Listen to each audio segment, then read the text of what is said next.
อยากจะรู้ว่าไตดีไม่ดีมันจะมีสัญญาณเตือนอะไรไหมเดี๋ยวหมอมาพูดให้ฟังนะคะเรามารู้ก่อนว่าไตเราเนี่ยนะเป็นอวัยวะคู่มี2ข้างแล้วก็ขนาดเท่ากำปั้นของแต่ละคนเนี่ยแหละอยู่ตรงช่องท้องข้างหลังค่ะ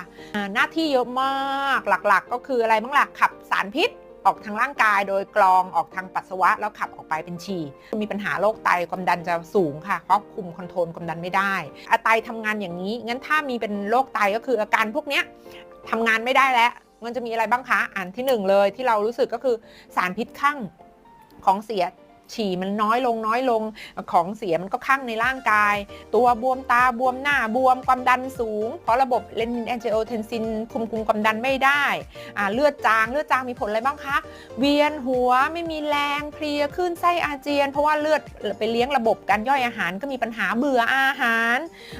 บางครั้งก็เป็นไตมันเริ่มแบบมีเป็นก้อนที่ไตอะไรขึ้นมาก็ปวดหลังปวดบั้นเอวฉี่เป็นเลือดบ้างถ้าบางคนมีนิ่วในไตเริ่มไม่ค่อยดีเรื่องอื่นๆอักเสบบ่อยๆติดเชื้อก็มีฉี่เป็นเลือดฉี่อะไรต่างๆอันนี้อาการที่หมอพูดเมื่อกี้คือช้าแล้วงั้นคุณอยากจะรู้เนี่ยเช็คสุขภาพประจำปีละครั้งค่ะเจาะเลือดตรวจจะรู้ได้เร็วมากโรคไตเนี่ยคือหลอดเลือดคุณมีหลอดเลือดในไตเนี่ยมันมีการอักเสบค่ะเอาของเสียไปขับไม่ได้มันตีบมันตันมันอักเสบ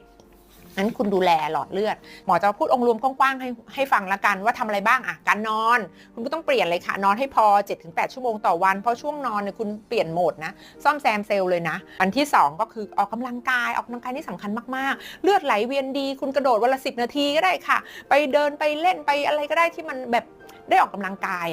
ข้อที่3คือความเครียดมีผลมากเครียดนี่นะกระตุ้นให้หลอดเลือดหดตัวเลยแล้วเรามีไตจะเริ่มไม่ค่อยดีอยู่แล้วหลอดเลือดเราเล็กอยู่แล้วยิ่งหดตัวค่ะฮอร์โมนคอร์ติซอลนี่ฮอร์โมนแห่งการอักเสบเลยกระตุ้นขึ้นมาสูงเป็นความเครียดเรื้อรังความเครียดนี่ทำให้ไตก็แย่เลือดไปเลี้ยงที่ไตน้อยลงการอักเสบของไตก็เพิ่มขึ้นก็เรื่องอาหารหมอเคยทำคลิปก่อนไว้แล้วนะว่าถ้าคุณไตเริ่มไม่ดีให้เลี่ยงอาหาร6กลุ่มนี้ก็คืออะไรบ้างล่ะพวกน้ำตาลแป้งขัดขาวไขมันทานเนื้อสัตว์มากๆอาหารแปรรูปหมูยอหมูแฮมอยู่ในกล่องเกิ่งอะไรพวกนั้นนะให้เลี่ยงหากินคือโอเมก้า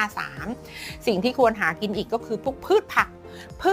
ผลไม้ต่างๆที่ได้ไฟเบอร์เยอะๆไฟเบอร์ที่เดี๋ยวนี้โรคเรื้อรังต่างๆเกิดจากร่างกายเราขาดไฟเบอร์ค่ะเราจะให้กินพืชผักให้เพียงพอเนี่ยคุณต้องกินเป็นแบบ